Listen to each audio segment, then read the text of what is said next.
think as analysts or as an analytics team, we're in the best position to be able to make those decisions or help prioritize or um, understand, what requests are truly valuable to the rest of the organization. Yeah. I think to me, I see the analytics team as kind of a we're we're the gateway or the curator of, you know, what what data requests are valuable or could be valuable versus what are, very superficial and maybe invaluable. So Um, yeah. so what do you think that means for our industry, kind of the digital realm? Because I think what you're proposing, and it feels like this is the way things are trending. It's a huge shakeup for what Hmm. we've historically done. I think traditionally we've been very vendor specific in, even if we have multiple vendors of data, it's always been vendor driven rather than our kind of larger data set driven as we've interacted with our internal customers. So what does that mean as far as the approach we take to have a more consolidated view of the data, of our data rather than vendor data? That's part one of the question. Part two, and then what does that mean for us, where we've kind of been carved off as this separate role and kind of independent of that larger data initiative that has historically been owned by like internal BI teams or Hmm. financial analysis teams? How does this all come back together at some point in time? Yeah, I mean, I think we're analytics practitioners are probably the best positioned in the organization to be in the center of everything.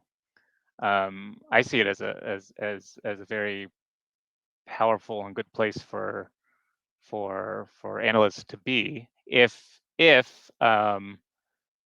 we stay close to the business, um, and kind of function as the hub to many of the other data teams as well.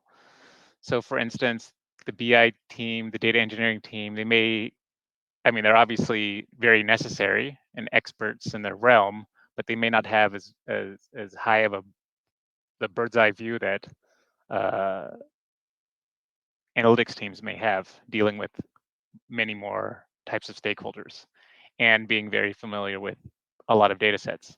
I mean, historically, or typically, I'm trying not to be biased about this, but I think analytics data as a source is probably the most complicated data source generally.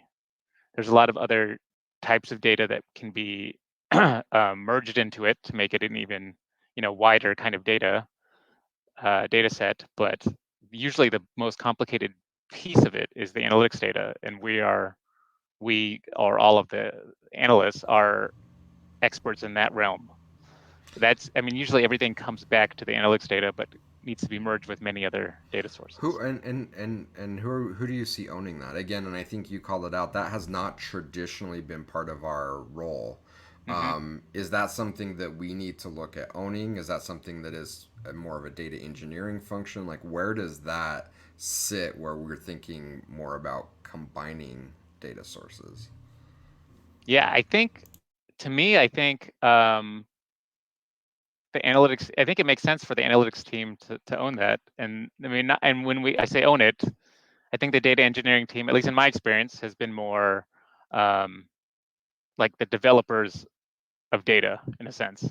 Like if we need to create data pipelines, if we need to create new tables in the data warehouse, managing that, optimizing that. I mean, that is the realm of the data engineering team usually, but we have to be able to direct the data engineering team into uh, how the business is going to be using that data and how they're going to be extracting insights and help be the translator, you know, between. So just like I think in traditionally we've been the conduit from maybe web developers to the Mm-hmm. business, Yeah. but I think that's kind of expanded now into being also the conduit into the data developers because data is getting more complex, Yes. um, as well. And I think we as analysts are best positioned to be in that central role.